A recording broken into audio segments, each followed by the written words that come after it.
Guys, what's going on? I hope you guys are doing well. My name is Dr. Boyce Watkins from Your Black World, the Black Business School.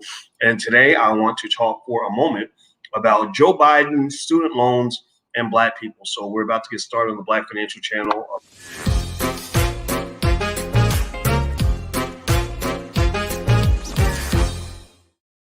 All right, guys, what's going on? Welcome to drboycetv.com and welcome to the Black Financial Channel. The Black Financial Channel is where we do daily financial news and commentary from a Black perspective. What's going on, everybody, on Instagram? I see you.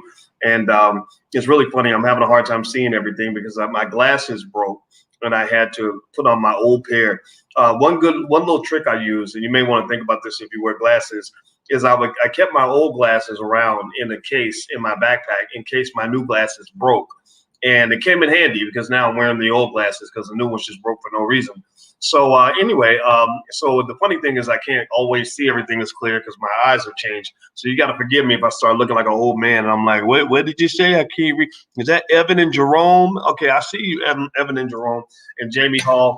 Good to see you. All right, so do me a favor, hit the thumbs up button. Please hit the thumbs up, share, and subscribe. But if you haven't done it yet, please do that. Also, put a hashtag B1 in the chat. Hashtag B1 means that you are Black first. We want everybody here that is Black first. You must put the Black community first. Black, blinkly black. Blackness is at the top of the priority list. We are called the Black Business School for a reason. We are not called the business school. We're not called the diverse business school. We're not called the minority business school. We're not the inclusive business school. We're the Black Business School. Why is that? Well, because the Black wealth problem is our number one problem. That is our life mission. That's the thing that we're solving. And we're going to solve this. I already know it. I already know the solution. Now it's a matter of just marketing the solution so that you can know what the solution is too. So anyway, so here's the deal. Here's what I was thinking about.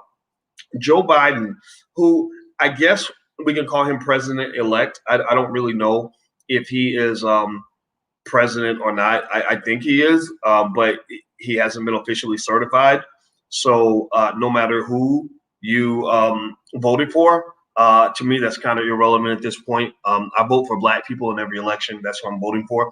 And I felt that Black people won the election because I felt that what Ice Cube and his crew did with the contract with Black America, I was proud to be a part of that. I think that we were able to change the world and change the conversation. Now, even the people who tried to clown Cube, tried to attack, Roland Martin went at him like, hey, what are you doing, Negro? You ain't got no right to talk to no white man that way. Don't matter. All these people that were negative about what Cube was putting together with his team, those people now are also using the same language that we were using before the election to basically make the basic idea. It's a simple Powernomics argument that Black people should get something for their vote. That's not rocket science. That's not calculus. You don't need a master's degree to understand that, right? So, so here's the deal. So now there's a quid pro quo conversation. We've moved the conversation forward. There are Black people, Black Lives Matter across the board, who are now going to President Biden and saying, now that we got you elected, you owe us. You owe us big. You need to pay up. And now these are conversations where there's another step to ensuring that we're part of those discussions as well, because Black Lives Matter, which is everything from an organization that does righteous work to potentially an LGBT front group. Nobody knows exactly, how they were funded. Nobody knows exactly where all that money went. There's a lot of questions out there about that. But this is not to say that every member of the organization is a bad person. So if we can find some common ground, maybe make sure we're talking about reparations, make sure we're talking about funding for Black-owned businesses, make sure we're talking about getting Black people resources they need to build up our communities and build up our families. Maybe there's a way to find common ground. So the latest discussion, I put up an article on my Facebook page. You can go to follow my personal Facebook page is wide open for the public. I can only have 5,000 friends. So I can't have any new friends, but maybe we'll get lucky. And every couple of days, somebody gets pissed off and they stop following me because I give it to you raw. I give you the information the way God hands it to me. I can't make my facts consistent with your feelings. I can't do that for you. So, but besides that, there's a max of 5,000 people, but anybody can follow the page. Anybody can comment on the page. So feel free to go to follow on Facebook. So I put an article up in which someone was making the argument that a great way that Biden can help Black wealth is by doing something with student loans, right? That basically that he could help Black wealth by doing something to reduce student loans, writing some of them off, forgiving student loans, whatever. Okay. I don't disagree with that. Let me start by laying out that context. Student loan debt is arguably the leading factor in the reason that Black wealth has continued to decline since the civil rights movement. The civil rights movement, when you thought you were making progress and you were actually going backward. Well, the civil rights movement, since that time, Black wealth has actually gone down. Black wealth is predicted to hit zero by the year 2053. I know exactly why that's happening. I know exactly how it happened. I know exactly what we're doing to perpetuate the issue. I know exactly what to tell you in order for you to avoid that calamity. It is a train wreck happening in slow motion. You are on the Titanic right now economically, and I can tell you exactly where the lifeboats are located. Some of y'all are going to get on a lifeboat. Some of you are going to insist on staying on the Titanic of white supremacy. And for those individuals that choose to stay on the Titanic, I just wish you good luck. So here's the deal, though, specifically on the issue of student loans. Student loans have killed Black wealth largely because they're overcharging you for education. Number one, it shouldn't cost you $200,000 to get a college degree. That's crazy. I'm a college professor. I know this. This is simple information. Number two, half of all Black college graduates never finish school, but even those who don't graduate end up with student loan debt that they never repay. So their default rates are very high. Number three, of the Black college graduates who do graduate, half of those students default on their student loans. So a large percentage of those students never pay the debt back. Well, one of the fundamental rules of wealth building is that you must have a positive net worth.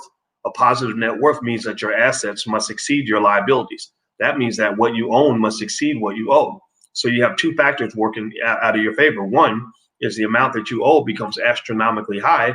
Number two, the amount that you own becomes astronomically low. Well, why is that? Well, because you're convinced to owe as much as possible because you're dying to get this college degree because somebody told you that's what you have to have in order to possibly be successful. Number two, you don't own anything because it's not in your culture. Ownership is not as much of a source of pride in the community as having a high income.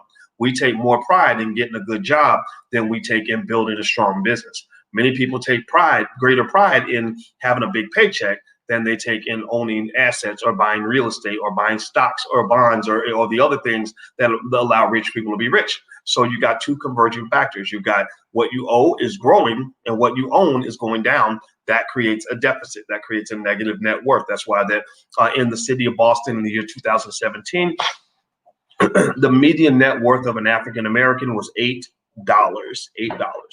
Okay, so student loans play a big part in that because this net worth problem, this negative wealth issue doesn't just affect poor Black people. It affects the bougie Negroes the most. It affects those of us who have master's degrees and BAs and BSs and PhDs and JDs and everything else more than other people, because I know many people who have a lot of debt, over $100,000, some of them. So Joe Biden is interesting in this student loan conversation because you could also, if you backtrack, I have to lay out facts and receipts for you guys.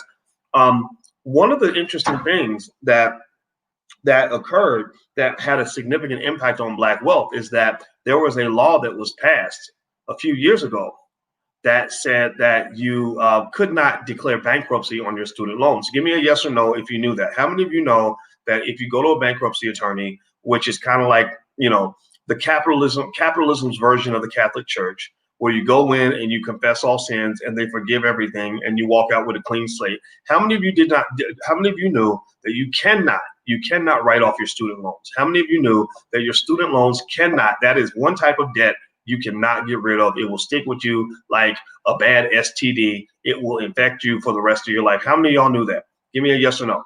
Even a bankruptcy can eventually fall off your record after about 10 years. Student loans will not. They will stay there forever. Well, does anybody know who actually pushed the bill through to make it impossible for people to declare bankruptcy on their student loans? Somebody guess. Say the name in the chat. Yeah, it was Mr. Biden, President Biden. Biden was the one who pushed that through. Now, this is not anti-Biden. I know some of y'all love him. He's your white baby Jesus, and I get that. That's fine. You can worship whatever white man you want. We don't do that around here. We do Black excellence. We don't do white supremacy. But if he's your homeboy, then that's cool. I'm not going to hate on it. But just go look up some facts so you'll know that I'm right. All it's going to do is not going to make you say, it's not going to make you say, oh, you were right, boys. Okay, I get it now. No, you're going to come back and you're going to get mad at me. You're going to find some other reason to be mad. Oh, your teeth look funny, or oh, I don't like that shirt, or that Negro always talking, right? That's what Negro naysayers do. So just go ahead and do your job and be a hater, and I'm going to lay out some facts here. So here's the deal. So here's what's going to happen. Here's the problem. When Joe Biden addresses student loans, I don't predict that he's going to make a move that is significant enough to have the kind of impact on Black wealth that needs to be had.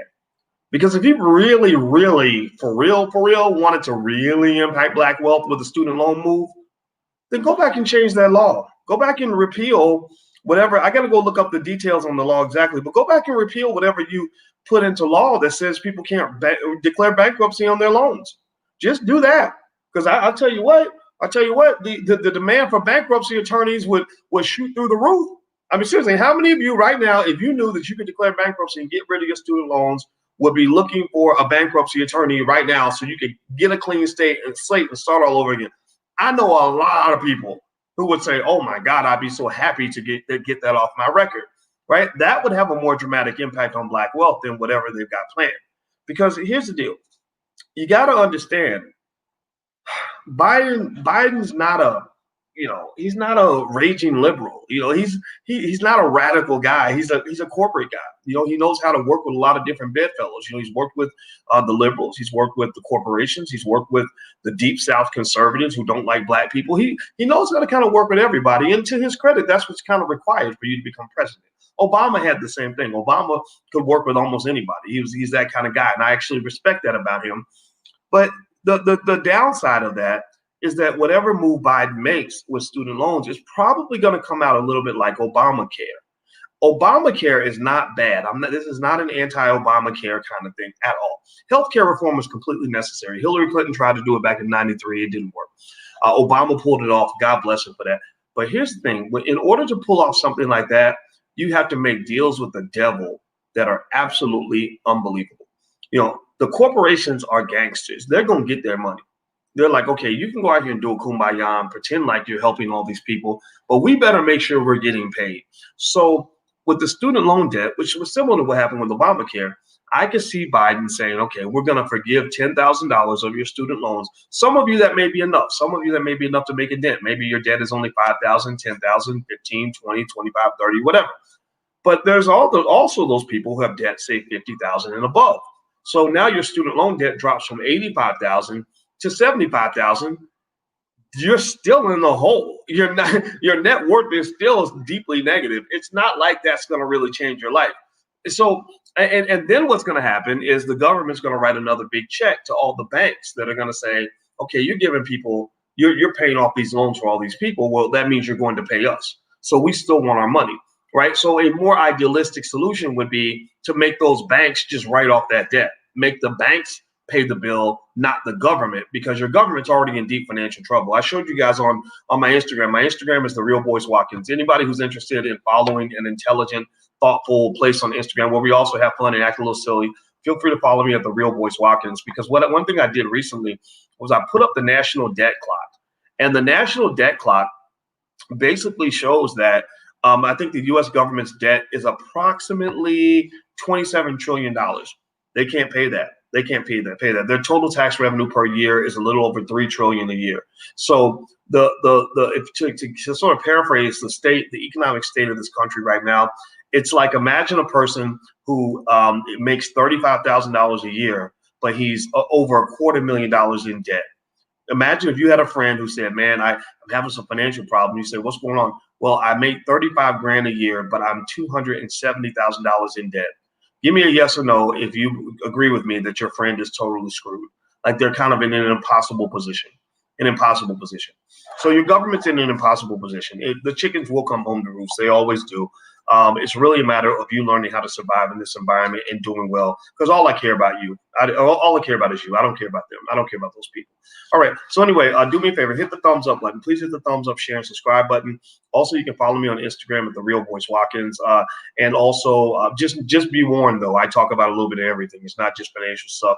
And also, if you want to receive text alerts when we go live, Text the word voice to 31996. Text voice to 31996. And one other thing is that tomorrow we have a Black business pitch competition where we give free advertising to Black-owned businesses that want to come on our show that we do every Monday with Lene Javette called Life's a Pitch. And basically, we allow them to submit 90-second pitches, and the audience votes on the winner.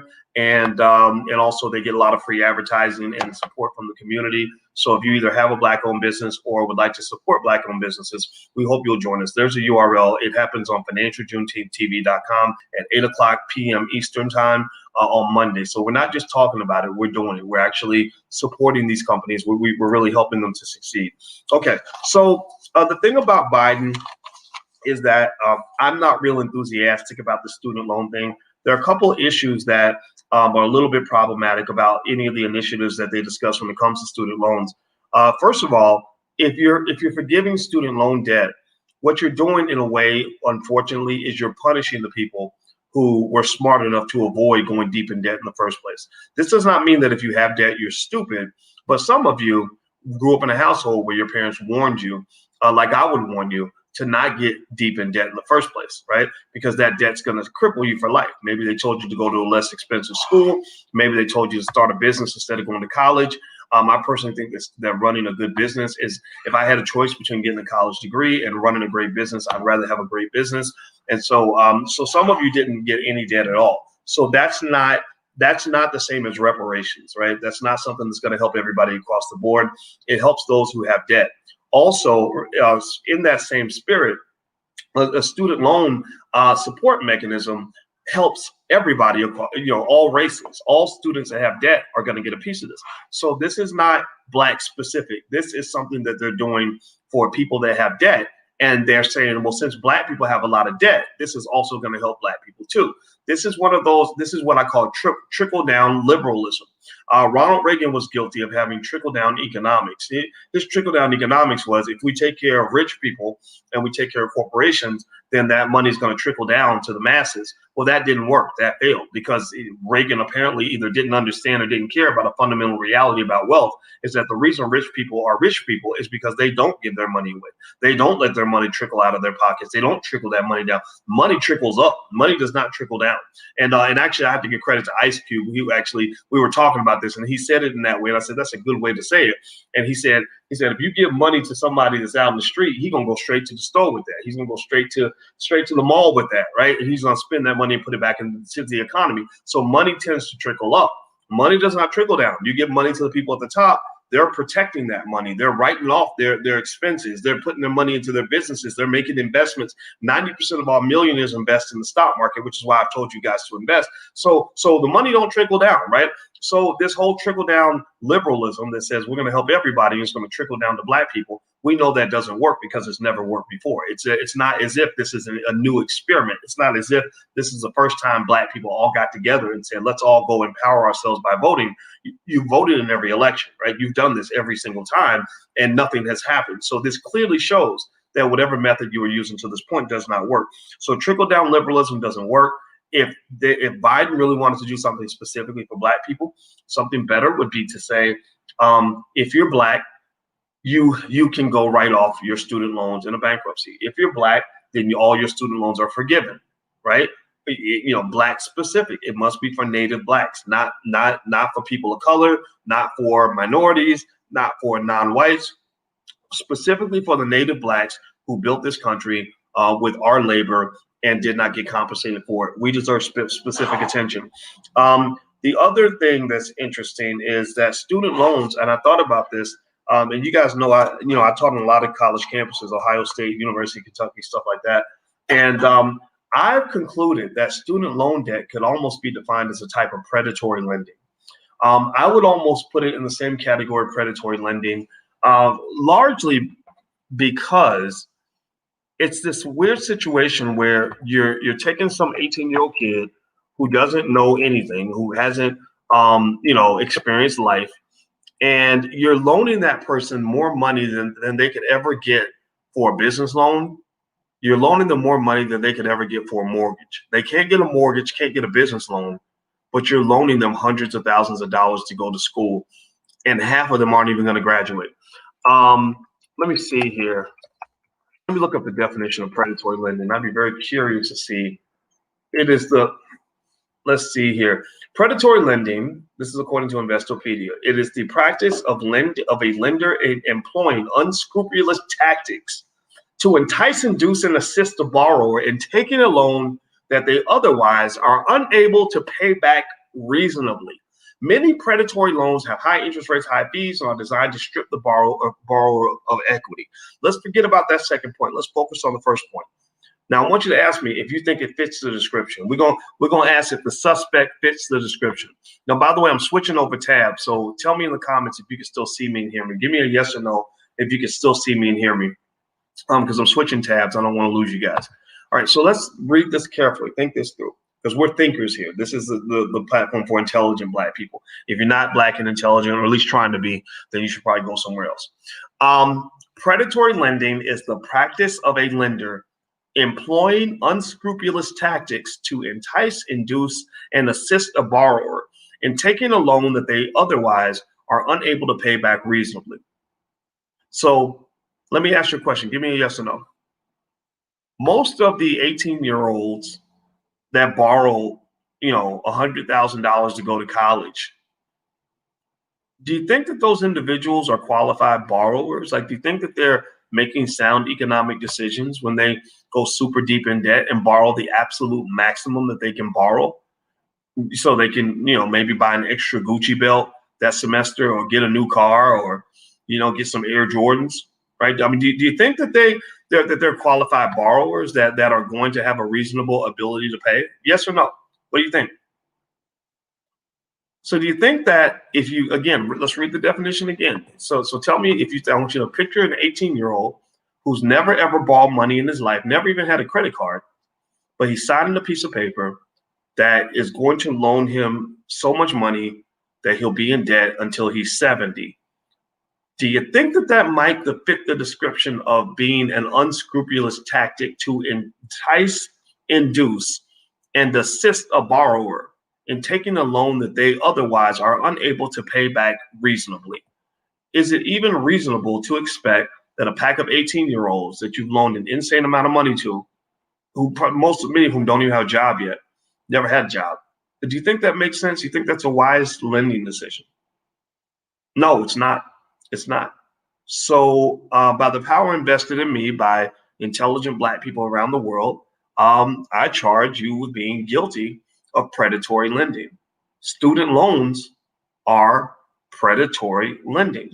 That's what it is. So going back to President Biden, or some of y'all might call him Massa Biden, because some of y'all love him. Some of y'all, we got some white supremacists in the building.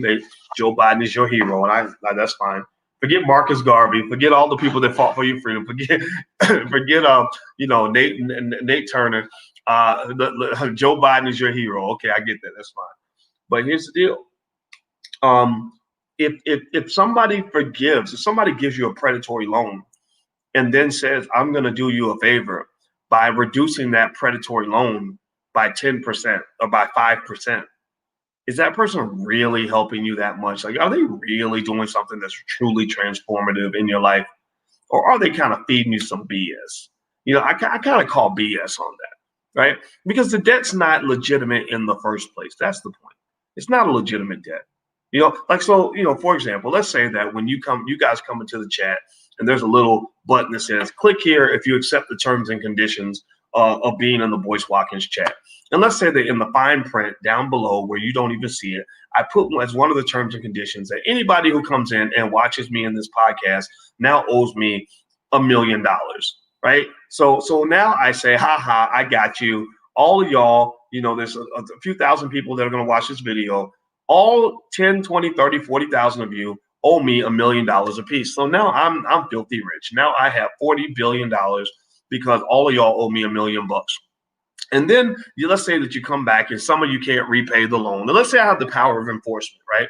So to enforce it, maybe I have the power of the state. Maybe I can get you locked up, or I can get your wages garnished, right? I can do some dirty taxes. Like I just read somewhere where they said the bill collectors pretty soon will have the right to actually contact you on Facebook, believe it or not, right? So let's say that I've really got the power of the state behind me to come after you, right? I can get you locked up. I can go into your bank account. I can go garnish your check, whatever, right? And then you start complaining. You start coming back saying, boys, that ain't right. You shouldn't have loaned us that those loans were crazy. That was ridiculous. That was predatory. And then I say, okay. All right. Okay, fine. Instead of owing me $1 million, I'll take $100,000 off of the total. So I just gave you a $40 million gift or something like that, right? I just gave you $40 million. What are y'all complaining about? Like I did something nice for you. Why are you still complaining, right? Do you understand the logic, right? Do you understand what I'm saying? You see what happens with politicians, and you have to really think carefully to see this happening. Most people don't see it. That's why people think I'm crazy when I bring it up.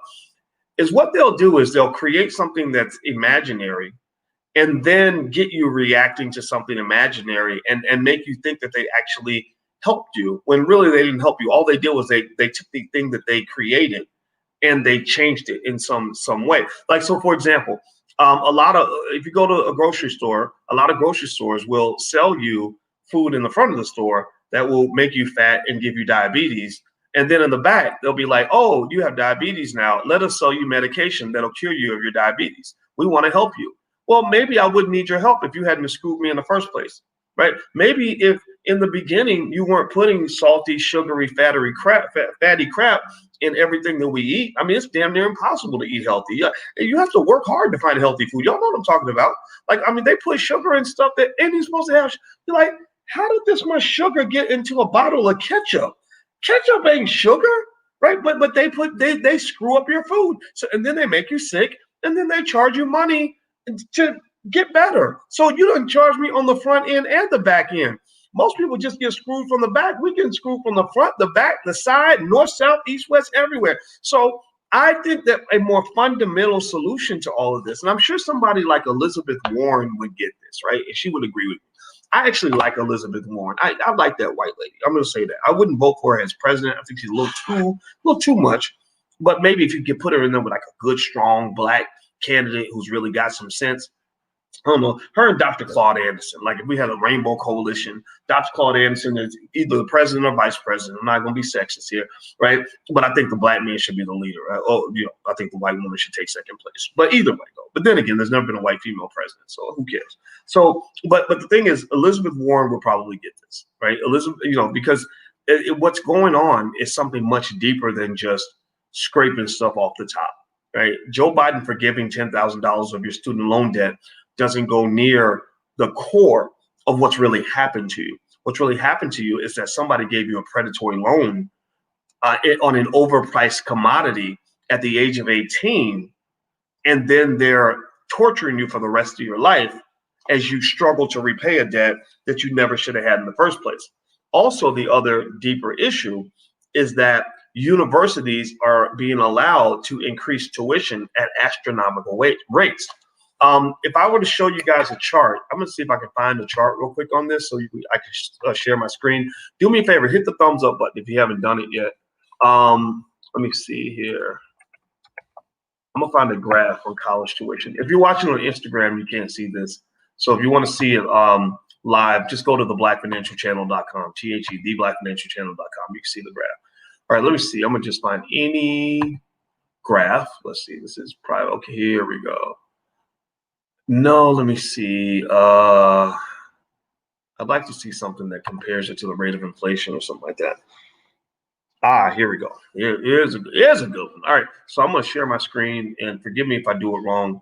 And by the way, make sure you subscribe to financialjuneteenth.tv.com. And you can also text the word voice to 31996 if you want to get text alerts. I personally think we have the best show on the internet. So at least the smartest. I think we're the smartest black people around. All right, so let me see here. Here we go.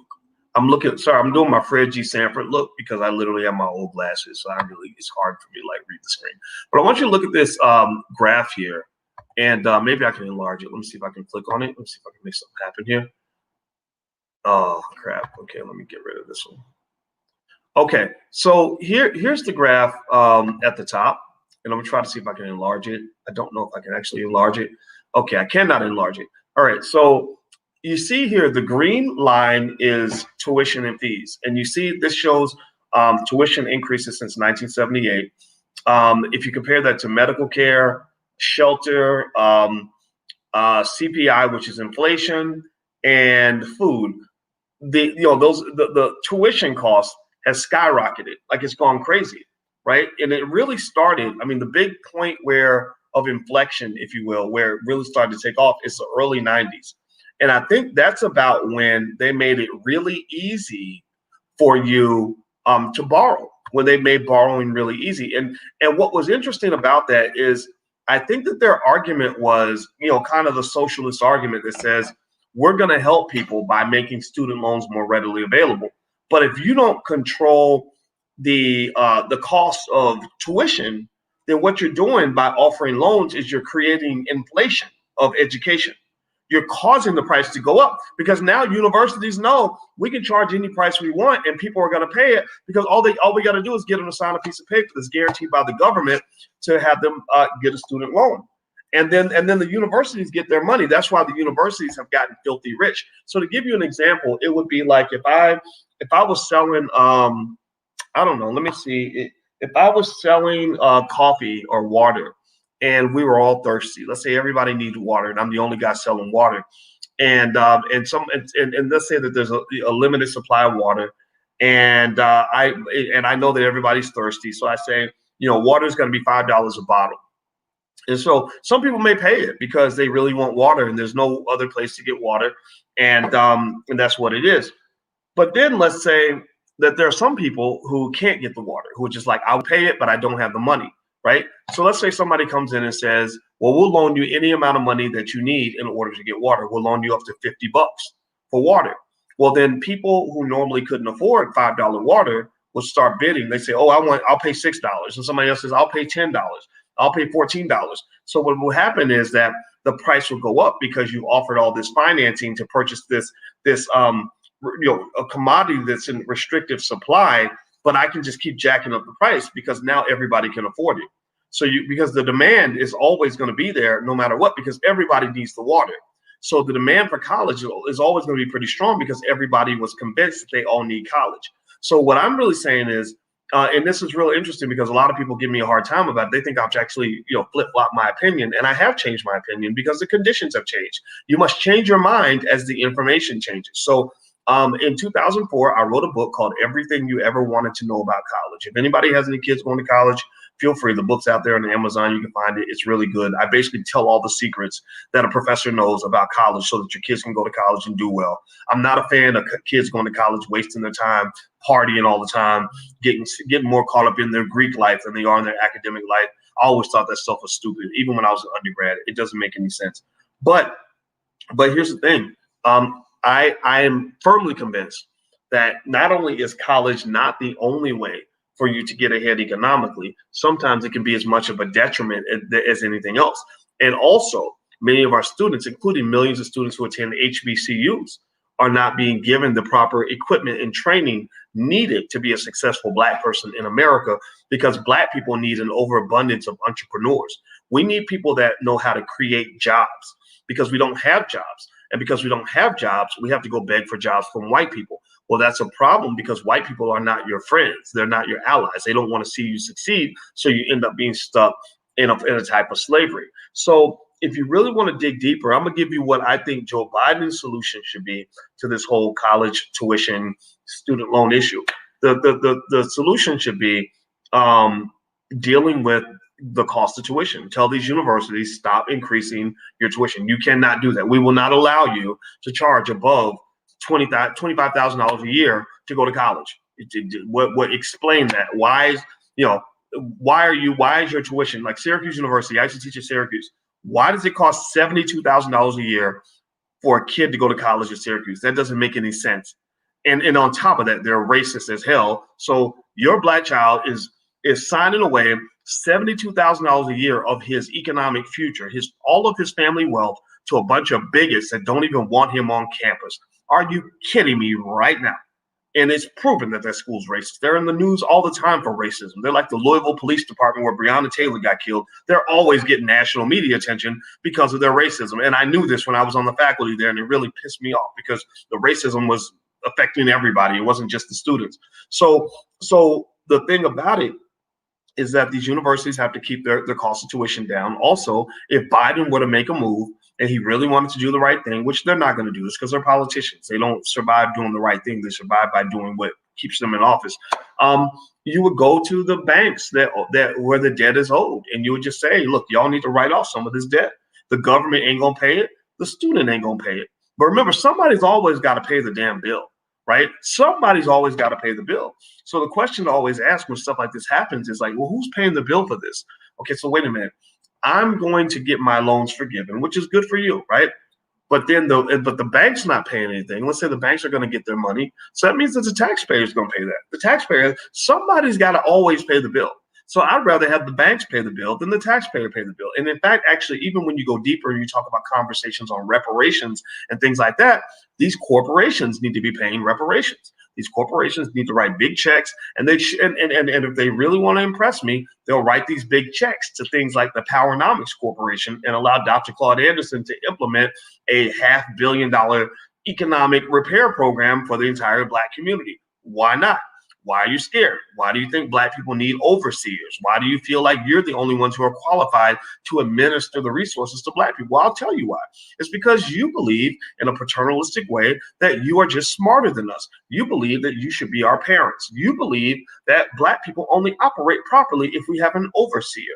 You think that no matter how smart a Black man is, I mean, I could get a group of Black PhDs that will blow you out of the water on intellect, but you won't put the resources in their hands. When it comes to educating Black children, you won't give the money to independent Black-owned schools like Freedom Home Academy, which is educating children on a level that the Chicago public schools never could. You won't give the money to them. You'll give the money to Chicago public schools because at the end of the day, money circulates among specific groups of people that want to keep the money in their community. So a white man typically will only help a Black man if he can pay another white man to provide services to a Black man. He will never give the money directly to the Black man so the Black man can go do what he's going to do. That same thing is true. There's a documentary called Poverty Inc. that I watched on YouTube. I think it's still out there. They explained how all these charitable organizations that claim to be helping Africa aren't really helping Africa. They're keeping African countries in poverty because basically they're just white people who do what Black Lives Matter was accused of doing. They use the pain and suffering of African people as a marketing tool that they can market around the world, so white people watching TV at 2 o'clock in the morning can start crying because they see a poor little starving Black child with a fly on his face, and they send in their money. They collect billions of dollars using your image, just like they stole hip hop from you. They also steal your pain and your trauma from you, and they market your image so people will give money, so that the white man who gets the money hands it to another white man who says, "Oh, the kids in Africa need shoes. Okay, well, I'm gonna call my friend Pierre in Paris, another white man, and pay him to go make shoes, and we're just going to give away free shoes in this country in Africa," when really the best way to help those people would be to go and say to the people in that community, look, here, everybody, people in Ethiopia, we raised $1 billion for you. We're going to pass these assets on to the people so that you can develop industry so you can make your own shoes, because we want to teach you how to fish and give you a pond and help you get the fish so that you can fish for yourself without us always having to come through and save you. You see, the whole white zaddy, white daddy mindset is a global part of white supremacy. And the interesting thing about it is that most Black people, many Black people still are not hip to this. They don't understand this. They don't understand why almost every single effort to do anything for Black people ends up with a white person getting control of the resources. You know, when they tell you when the Democrats say they want you to have better schools, what they're really saying is, we want to run the schools. We want to give the money to each other so that you can send your children to the school so that we can make more money pretending to educate your child. And until you learn the importance of running your own systems, you will always be confused about why you end up in last place. You will always be confused by that. Do me a favor, please. Hit the thumbs up button if you haven't done it. Please hit the thumbs up, share, and subscribe button. And don't forget, tomorrow night at 8 o'clock, we're going to do, Monday night at 8 o'clock, we're doing Life to Pitch, our Black Business Pitch Competition, which you can subscribe at financialjuneteenth.tv.com. Also, we have a lot of free resources that you can use. We have our own Black agenda that we're implementing without anybody's approval. We're not asking Biden or Trump or anybody for approval. We don't need approval to implement a Black agenda. We're grown-ups here. We're not children. So we actually put together what we call the All Black Agenda, the All Black National Agenda. You guys know we have the All Black National Convention. Well, now we have the All Black National Agenda. And on this page, what I want to do is keep gathering resources that you can use in your house and apply right now with your family without waiting on politicians, without waiting on 40 million Negroes to get on board, without waiting on anybody. You can do it in your house, and this will help you become successful. So the URL is right there on the screen. It's the allblackagenda.com. Feel free to go take a look. And also text the word voice to 31996 if you want to get text notifications from me. So here's where we can sort of conclude on this conversation. When you talk about this student loan issue, I do agree with the spirit of the idea that we are headed in the right direction to talk about student loans as one of the factors in the Black wealth problem, and I think that it to some extent will be seen as a positive when Biden does anything, because Black people set the bar so low that if you do anything, you even acknowledge Black people, or you say Black people are lit or whatever, we go crazy because we just want to be acknowledged, right? So the bar set really low. So whatever crap they put through the legislature, or whatever BS, whatever thing he signs on a executive order, we're going to cheer for that, right? That's why. But don't forget though, this explains why you're losing. This explains why you haven't made progress, is because you'll cheer for anything, right? You'll settle for anything. Right. So when people cheer, just know they're probably going to be cheering for the wrong thing. I'll be sitting here screaming, saying, no, that's not it. But ain't nobody going to listen. But that's why many of you in here, your families are going to be doing great, and their families are going to be in the struggle, and they won't even know why. Right. So but here's the deal. You're on to something, though, in the sense that the student loan issue is a leading factor in the Black wealth problem. It's a huge factor. It's the reason that the community is losing, because your smartest, your best, and brightest are all being sent down the rabbit hole of economic death. Your best and your brightest are being told that the best way to express your genius is to go to a big white man university and give them at least $250,000 of your family wealth, so that you will have so much debt that many of you will die in debt. Now, some people pay off their loans. I think that's great, right? A lot of people do that. I'm not saying that it doesn't happen, but you can't tell me you don't have a lot of bougie Negroes who went to Harvard and Yale, who are 55, 60 years old, still sitting on student loan debt. 45 years old, you got that $300K, and you're looking at it, you're like, how am I going to pay off $300K in debt when I make $80K a year on my job, or $120K on my job? Especially with the spending habits that I might have established because I went to school, and because I went to Harvard, Yale, or Stanford, I feel like I have to dress the part. I got to drive a certain car. I got to live in a certain neighborhood. I got to eat in certain restaurants, right? So you're spending money like crazy, and that student loan bill is big, And here's the other factor too. The biggest factor is that you were not given the right economic training because you were given the wrong values. The degree is valuable, sure, absolutely, especially if you're in a good profession that pays you a good income. But what's really valuable is learning the skills that millionaires have. A lot of millionaires, they make more money shuffling stocks on a weekly basis than a lot of people make going to work every day. Alicia was telling me the other day about a coworker she used to have who said, I go to work for fun because I don't need the money. If I get the money, I will go to Vegas or something and blow it. And she'll say, well, how do you pay your bills? And he said, oh, my grandparents gave me an apartment building.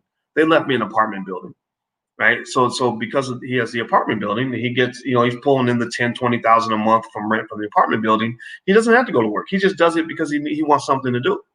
So the thing is that the biggest thing that the Black elite are missing is the ability to create real wealth, because you spent all your time chasing the nothing burger of integration and white acceptance and false validation them patting you on the head and saying, good job, here's an award, here's a little piece of paper, here's a degree.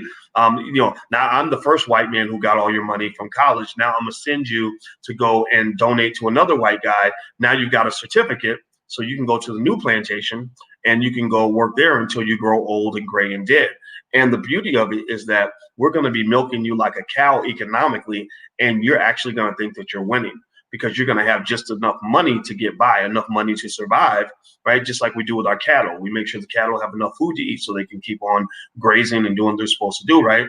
But really, the real wealth is being made in the back room, and you don't even understand it because you were never taught about business. You were never taught how capital gains appreciation can create an enormous amount of wealth that dwarfs anything that you would ever make on your job. You were never taught anything about the massive write-offs that we do. That's why you get pissed off when the liberals tell you to get mad because Donald Trump paid less than $1,000 in taxes. You don't even know how that happened. You're like, what's going on? You cheated. No, maybe he cheated, but he ain't in jail. Maybe he just had lawyers and accountants that helped him work the system. Why didn't your parents teach you how to work the system? I know a lot of millionaires. I know a lot of very wealthy entrepreneurs who didn't pay taxes because they knew exactly where to put their money. That's a game. Why did you learn that game? Why did you learn the game of football instead of learning the game of economics, right? So really, when you talk about the student loan thing, this problem's only going to be solved when we really cut to the core. I think on a systemic level, on a government level, Biden should restrict tuition increases, keep these universities from charging too much. He should also force the banks to write off some of that debt, right? But I can't control what Joe Biden does. I can only speak to you. Joe Biden doesn't talk to people like me because people like me scare Joe Biden. He would not sit down with a smart black person who really cares about the black community. He'll only sit with Al Sharpton or somebody who will tell him what he wants to hear, or Cardi B or whatever, right? Just for full disclosure, when he sat with Charlemagne the God, and Charlemagne and I are friends, and I told Charlemagne what I think that he should ask Joe Biden could not answer those questions. He buckled like a bitch because he did not understand what to do with black people who are actually smart. So here's the thing. I'm talking to you. I'm not talking to them. So when I'm talking to you, what I'm saying to you is you got to help your kids avoid the damn debt trap of student loans. Our kids are going to go to college. All three of our children are going to go to college. So anybody who interprets this as an anti-college conversation is lying to you. And I'd be a complete hypocrite because I'm sending all three of our children in the house to college. But guess what? We ain't paying that crazy amount of money. We're not paying $60,000, $70,000 a year. We're not saddling up with a ton of debt. Alicia's a college professor. We have a lot of universities. She has 200 schools that she could send our children to for free because she's a college professor. Also, even the stuff that we pay, we're not paying that.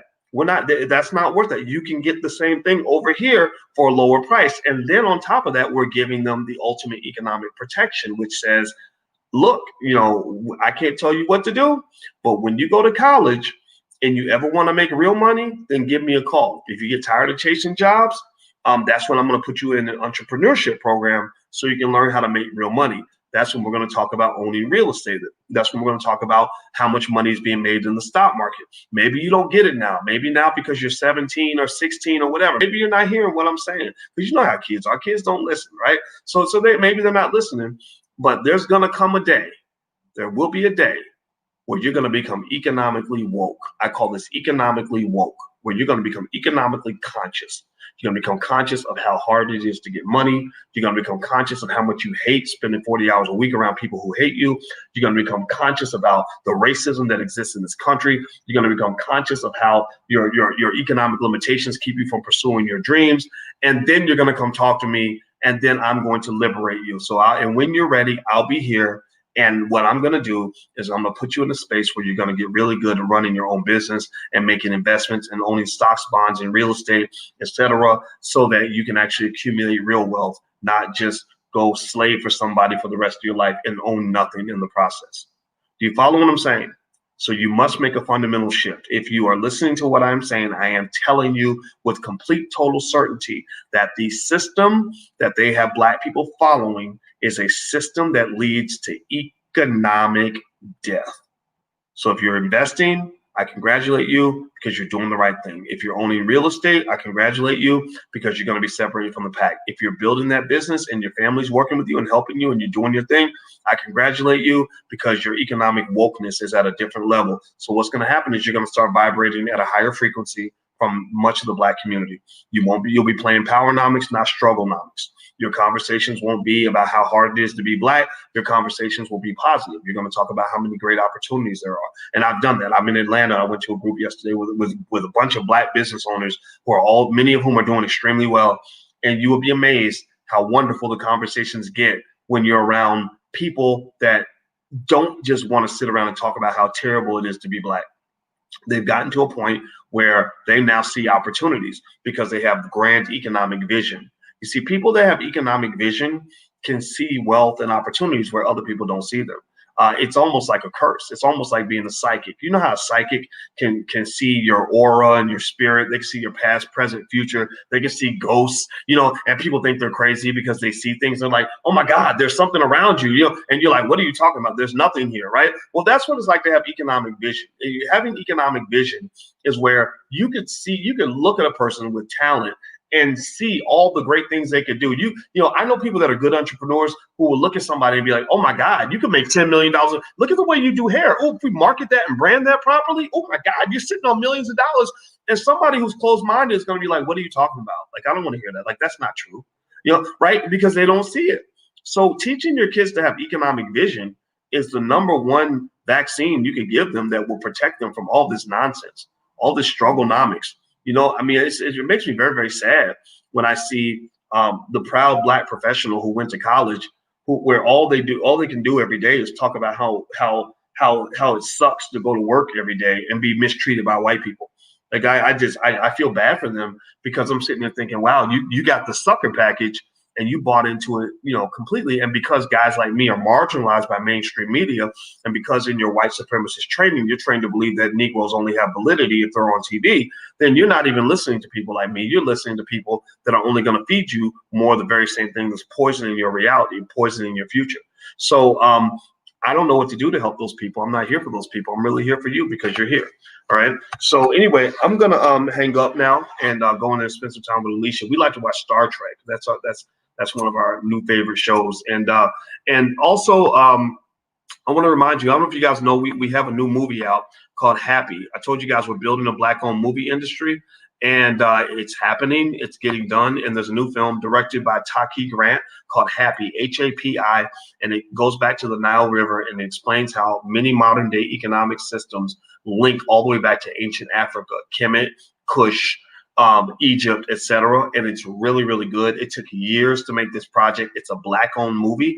And if you go to blackmovienight.net, you can actually get a ticket to the screening. The screening is on November 21st. So I hope that you'll join us. We are going to, we're winning. We're building. It's happening. And can I save this live? Yes, I will. I will save it. And so go to blackmovienight.net. You can go to the screening. You're going to love the movie. It's really, really good.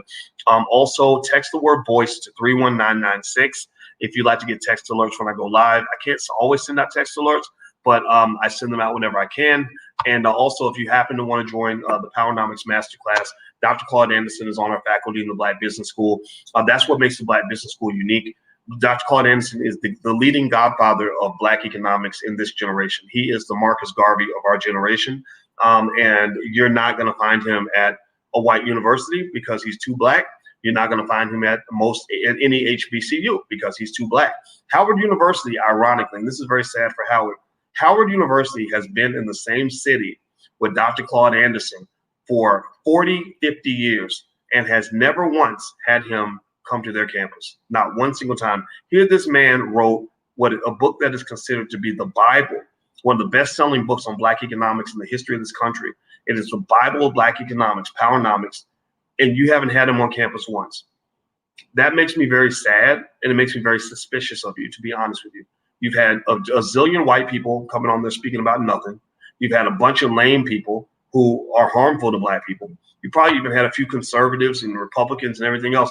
And you've never once had Dr. Claude Anderson come in there and talk to Black people about the Powernomics model of building wealth. Let me tell you something about Powernomics. And I just have to say this because I love this man so much. I love him like a father. When Charlemagne the God got introduced to Powernomics, he fell in love with it.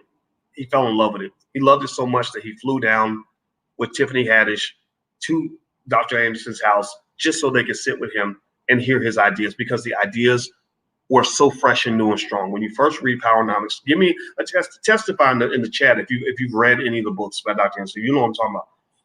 Like this man, it's like, oh my God, this is what I've been looking for.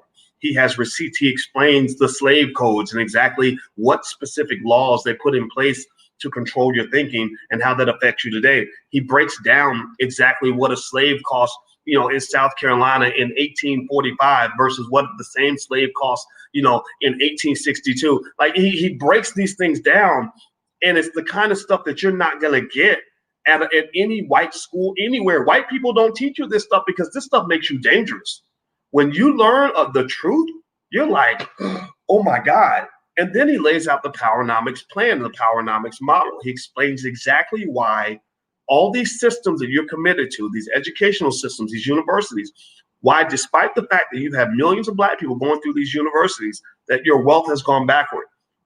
Anybody who cares about you is going to try to solve that problem. They're not going to say, oh, everything's fine, let's just keep doing what we've been doing. They're not going to say, oh, everything's okay, you just got to make sure you vote, because Black people already vote. Right? They're not going to say, oh, everything's good, you just got to make sure we get more Black people in college. No, that obviously isn't the answer, because we've gotten a lot of people in college, right? Bill Cosby, God bless him, he did that when he, on the Different World of the Cosby Show, when he would have them wearing those Hillman sweaters and HBCU sweaters or whatever, right? He increased HBCU attendance. So the reason that you're not solving the problem is because people are not looking for solutions, because they've already got their solution. Their question was not your question. Your question is, how can Black people get ahead? Your question is, how can Black people win? Your question is, how do I as a Black person find a way to improve my wealth? Their question was very different, which is why their solution was different. Their question was, how do we get the most out of these Negroes? How do we control and manage Black people? How do we milk these Negroes to the fullest, right? That was their question. They solved their question, right? It's like you both have sex. They already got theirs. You ever have selfish sex where somebody's just trying to get off, and right? They get off on you every day. So they're happy with the sex. It's up to you to speak up and say, this ain't working for both of us, right? So if you go to Powernomics, I just really think that this should be something that's taught to every child across this country. When Charlemagne got introduced to Powernomics, it blew his mind. He loved it. Even Tiffany Haddish, as interesting as she is as an actress, I have to give her credit, because when she heard about Powernomics, she fell in love with it. When Kanye West was introduced to Powernomics, he became obsessed with it. He's obsessed with Powernomics. When Ice Cube became introduced to Powernomics, he was tweeting about Powernomics, right? So what I'm telling you is that I'm not saying that this is the be-all, end-all for everything, but I'm saying that if you're going to lay solutions on the table, the way I judge you is, what solutions are you laying on the table? Are you laying a bunch of bad solutions on the table? Well, that makes me lose faith in you. Are you laying a bunch of solutions on the table for things that we've already tried? Well, then I'm not going to listen to you, because you're wasting my life. I'm not going to grow old and die knowing that I didn't do the best I could to make sure future generations were in a better position than us. Are you laying innovative, radical solutions on the table where even if it doesn't give you everything you want, at least you're going to get something different from what you got before? Well, then now we're talking. So the number one goal is, if I have a goal, if I have an objective, my objective, if I'm influencing you on any level, my goal is to convince you that it's okay to be radical. It's okay for you to be radical. It's okay for you to fight and to want to bust out of the system. It's okay for you to be a little bit crazy. It's okay for you to try something different. I think radicalism, you have to accept that, because it's not easy.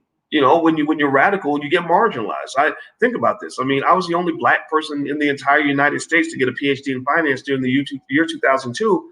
I had it made. I had great job offers. I was on the faculty of Syracuse, the only Black person in the business school at that time. There's only 3 of us that they hired all at once. I was the highest paid assistant professor on the entire campus. I was invited on national TV shows. All I had to do was play the game, and the money would have kept rolling. But when I started speaking really Black and speaking about real solutions, that's when I became marginalized. And it takes a lot of strength to be okay with that, to say, okay, you know what?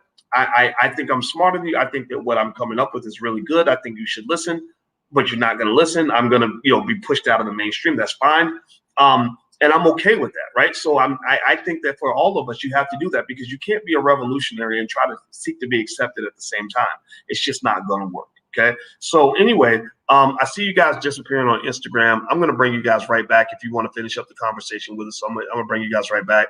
If you're watching on any other platform, please hit the thumbs up button, hit the share button, hit the subscribe button if you haven't done it yet.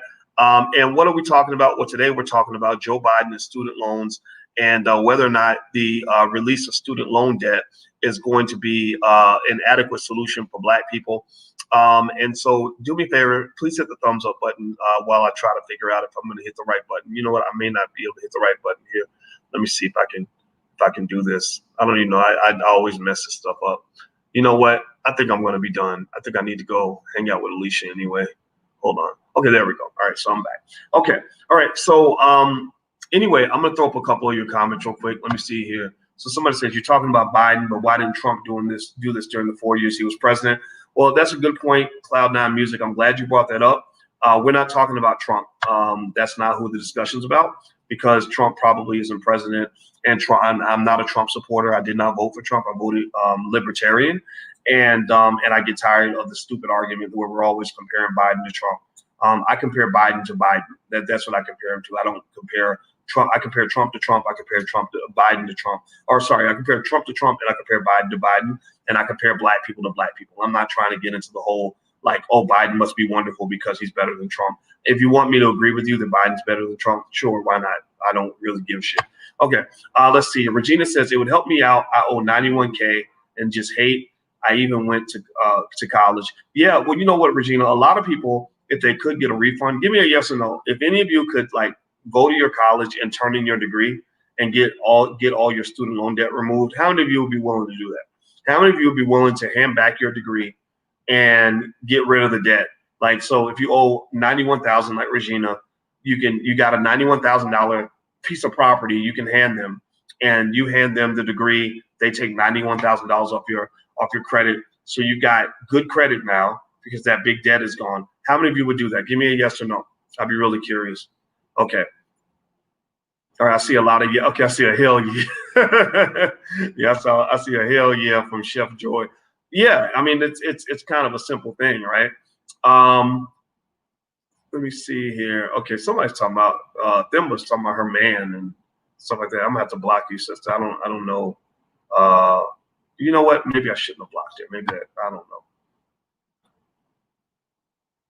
Nah, that was spam. All right, so let me see here. Somebody says we don't care about none of them. Let's continue to fix what's in front of our face. Yeah, that's where I when I've been making my arguments to different people, when I talk to them, I tell them I think that what we've been thinking about this Black agenda thing the wrong way. I think that we need to see the Black agenda as something that we do without permission, without telling anybody, without talking to anybody about it, because we have 1.4 trillion to work with. Remember, 1.4 trillion in income per year is more than that is like more than the GDP of 95% of all countries on this planet. So you as Black people are one of the richest countries on the earth. If you were a country, you'd be one of the wealthiest countries on earth. So you can do a lot. The problem is a lack of confidence and a lack of belief that we can actually create systems. What we tend to do is we tend to think like we tend to operate. It makes you think about like a really big tiger who just follows around his master, and the master whips the tiger, and the tiger doesn't fight back. He doesn't like getting whipped, but he just accepts the master's authority. I really feel like sometimes we get like that, because one time I was talking about the NBA players, and I talked to a guy who worked with the league, and I said, I hate the way these guys, they're wearing the Black Lives Matter stuff. I don't think they've really researched it to learn, like what, like I don't think they've actually read the Black Lives Matter statement about dismantling the nuclear family and stuff like that. And the person said, well, they're only doing that because the league is telling them to do it. And I'm like, yeah, I get that, but I need to see what initiatives are coming from them. These guys are multimillionaires. They have, a combined total of probably 500 million Twitter and Instagram followers. Can't they initiate something of their own? can't they tell the world what they're going to do as opposed to allowing the world tell them what to do, right? Like, what is this whole idea? You have to have a special kind of training to be a high-paid slave, because I know people that are low-paid and free. I know low-paid people who are free, and I know high-paid people who are slaves, who only know how to operate within someone's system, who only know how to respond to what someone's told them to do. So, you know, I don't know. I don't know if that makes a lot of sense. I'm gonna do like J-Lo's husband in Enough, and I'm gonna tell him I want my house, cars, and credit, and make him move out. There you go. Elise says, if the student loan debt is released, what's the plan for prospective college students that will accumulate debt in the future? I don't know. That's a good question. I don't know if they have a plan for that. People are trying to get. So that stuff is out there. And of course, you guys know we have the Black Business School. And the Black Business School, we have a lot of experts in a lot of areas who are very good at what they do.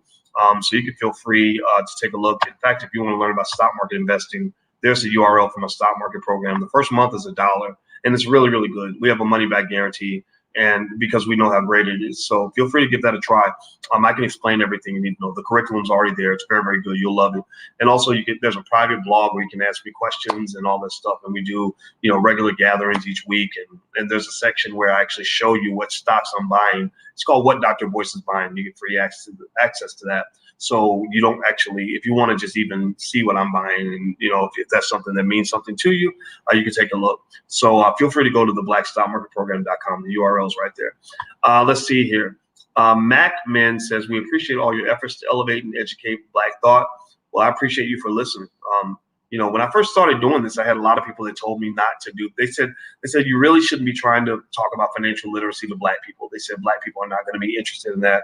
You should probably maybe create like a gossip blog or something, because a lot of people see Black people as almost like children, just like lacking maturity, a bunch of 45-year-old teenagers that, just want to be cool. They want to talk about WAP. Remember that challenge where they had the challenge where everybody was rapping about how much they love sex and how much they love, a man's, what, or a woman's, what, and everybody got into it. Like it became like a really big thing and a really big deal. I almost felt like that was kind of a sad moment for Black people, almost like a little bit embarrassing, because it shows almost like this short attention span and this inability to delay gratification and an addiction to pleasure-seeking behavior. People who are addicted to pleasure-seeking behavior usually don't achieve goals because they don't have the ability to sacrifice. So this does not define the entire community. This defines a segment of the community. Now, the thing about that segment of the community, though, is that they're not reflective of the whole community, but media makes you think that they are, right? So media will take the most screwed up, dysfunctional Black people, and it will put those people at the top of the pile. They'll give those people big platforms and market them to the entire world as a specific strategy to control the masses, to make you think that something's wrong with you because you actually want to read a book, or because you actually want to invest for your kids, or because you actually want to make good decisions, or because you really want to be a good man to your wife, right? Like all these things are seen or presented in a way where you don't even think that other Black people are interested in doing good things or doing the right thing or doing positive things or doing productive things. That is a type of propaganda designed to dilute and minimize the image of Black people, particularly the Black man. They really love to make the Black man look ridiculous. That's why they elevate certain rappers and squash down other rappers, right? So you got to kind of pay attention to this. And that's part of the reason why I also talk a lot. I love talking to you guys because I want you to feel okay being who you are. I want you to know that you're not crazy. I want you to know that there are Black people who, on a Saturday night are not going to go to the club. They're going to stay home and they're going to work on their business, or they're going to read books, or they're going to do constructive stuff with their kids, or they're going to plan for the future. And that planning really does work. One other thing that bothers me about some of the politicians is they love to feed hopelessness to Black people, because the more hopeless, helpless, and scared you are, the more you're willing to surrender to another authority. The more you think you can't solve a problem, the more you're willing to say, okay, here, I'll give you what you need. What do you need? Right? Like you're trying to fix your kitchen sink and you can't fix it. Well, the plumber comes by and says, I can fix it. Just give me $200. So you say, here's $200. You fix it because I can't fix it. Right? So they convinced you that you can't fix your own community. They convince you that you can't fix your own situation. They convince you that you can't even educate your own kids. So what you do is you hand the keys over to them and you let them drive the car. And you inadvertently, without even knowing it, become a contributor to white supremacy, because white supremacy is the basic idea that white people can do things better than you.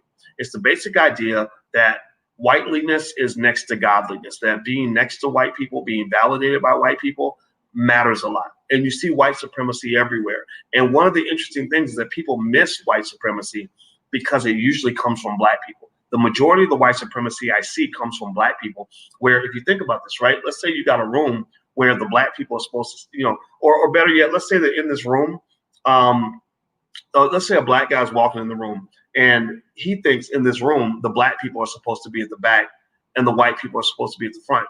But let's say that that's not really the case. Let's say that, that's not even the rule, but he thinks that's the rule. So a lot of times, even though nobody specifically tells him to go to the back, he'll just go to the back, right? He'll just go to the back because that's where he feels like he belongs. That's where he's actually most comfortable. That's where he thinks that the world wants him to be. So he goes to the back, and the white man doesn't even have to tell him to go to the back, right? So a lot of us as black people, we go to the bottom because we think that that's where we belong. We think we belong in the struggle. We think we belong in the space of the illiterate, the broke, the destitute, the struggling.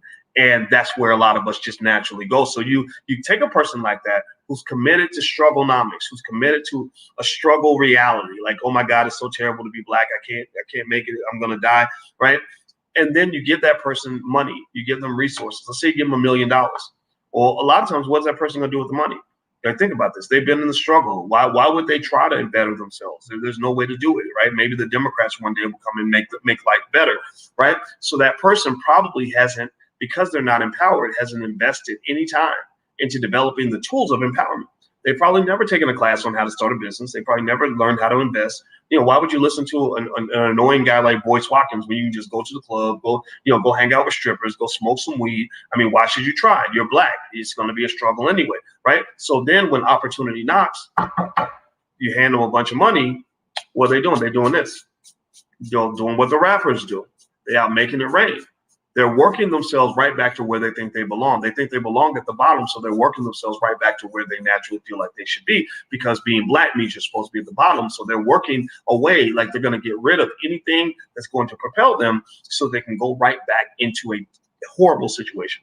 And many of you know people like that. Many of you know people where you can literally do everything in your power to make their life better, and they're always going to mess it up.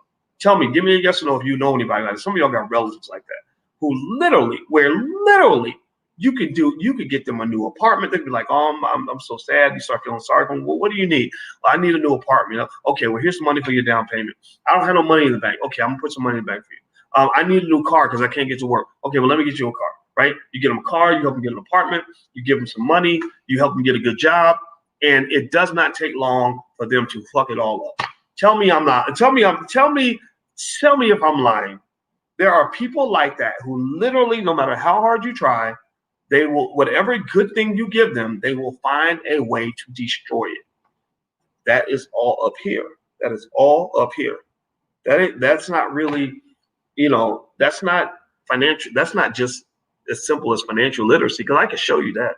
Like, I can show you how to invest in the stock market in 10 minutes. That's easy. It's really, but one thing I cannot do very easily is disrupt 400 years of horrible programming, horrible slave-like brainwashing. I can't unwind all of that, especially when there's so much in the media that continues to perpetuate the slave thinking, right? Or things that will make a guy like me look like the oddball, the weirdo. Like I say something as basic as, well, if you vote for this guy, you should probably get something for it.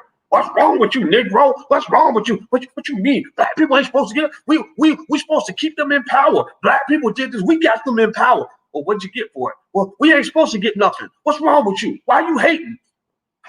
Okay, fine. I quit. I quit. So anyway, I'm done talking, guys. This is just me. I'm rambling at this point. But I hope that my rambling helps you a little bit in terms of gaining perspective. And I want to encourage you. I want you to applaud. I want you to clap for yourself. If you're raising your kids right, clap for yourself. If you are planning for your future, clap for yourself. If you're reading books, clap for yourself. If you sat here through this whole conversation, clap for yourself. Because one thing I know about myself is that I'm not a stupid person. And I do believe that if you sit here and listen to me, I break things down to you, and I just give you these streams of consciousness, I know for a fact that you're going to walk away with a type of understanding and insight that you may not have had when you got here. And so that's what, if you want to know why I get on here and I talk too much, it's because of that, because I do have confidence that I can share things with you that will help you see the world in a way where long term you and your family will be empowered. And it won't just be you, and it won't just be now. It's going to be you and your family for the next 100 years, because I'm giving you the tools necessary for you to really break cycles, to change culture, to get away from the nonsense, to elevate into something better. That's what we're doing. And once you change that culture, your children are going to take that spirit and they're going to pass it to their kids and their grandkids and great grandkids. And 40 years from now, 50 years from now, you'll be sitting at Thanksgiving dinner and you're going to have 45 great grandkids or something. And they're all going to look at you. You're going to be the matriarch or the patriarch of all of that. And they're going to say, it all started when grandma started doing XYZ back in the year 2020. And now it's the year 2050 and we're all doing extremely well. That's what it takes. That's what's going to make you great. That's what's going to make you special. It won't be some politician. It's going to come from you. You are your own greatest Black leader. So pat yourselves on the back. By the way, if you ever want to listen to my audio podcast, it's called the Dr. Boyce Breakdown. So if you're ever out in the gym or in the car and you want to listen to the audio version, I am on Spotify. So you can go to the drboycebreakdown.com if you want to find it that way, or you can probably search on Spotify for the Dr. Boyce Breakdown. And also, if you want to get text alerts when I go live, you can text the word Boyce to 31996. Text Boyce to 31996. And then last but not least, we're doing the big screen of film of our new film, Happy, directed by Taki Grant. And you can, I'm an executive producer on the film. You can go to blackmovienight.net. The screening is on the 21st.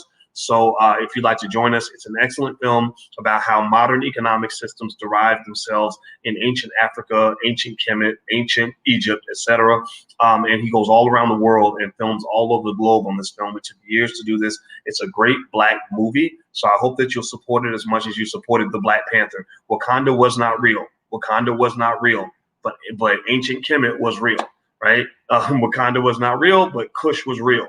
Wakanda was not real, but Mansa Musa was real, right? So let's quit focusing on the fantasy, the white created fantasy, and start focusing on the Black created realities, okay? So if you want to join us, you can get your tickets at blackmovienight.net. That's blackmovienight.net. And then also, last but not least, don't forget we have our Black business pitch competition, which is called Life's a Pitch. And that's going to be really good. That's going to happen on Monday night at 8 o'clock on financialjuneteenth.tv.com. So make sure you at least get on the text list or something like that so that I can text you when we get started. And I hope you'll check it out. The film is called Happy, H-A-P-I, H-A-P-I. And I think I saw another question.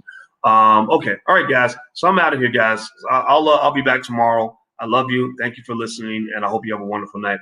I'll see you soon. Take care. Peace.